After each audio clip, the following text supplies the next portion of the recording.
Kini atong latest weather update, Wednesday, August 24, 2022. Ang severe tropical storm Florita nakagawas na sa atong Philippine Area of Responsibility. Kaninang alas 4 sa kadlawon ang sentro na nasa 335 kilometers kasadpan ng Calayan, Cagayan. Na ay maximum sustained winds na 95 kilometers per hour dool sa sentro ug ang gustiness moabot sa 115 kilometers per hour.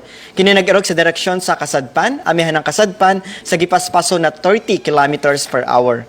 Ang weather conditions sa tibuok Visayas makasinati na panagsama panganuron ngadto na sa madag-umo na kalangitan ug naay mga patak-patak na mga pag-uwan ug kini mga localized na mga pagpanugdog ug kilat. Padayon ta mag-monitor sa ta mag-i-issue ng mga thunderstorm o rainfall advisories kasama na ang color-coded na heavy rainfall warnings. Para sa atong mga dugang detalye, bisitaha atong mga official social media accounts. Kini si Jomar Eclarino, gikan diri sa DOST Pag-asa Mactan. Maayong adlaw og keep safe everyone.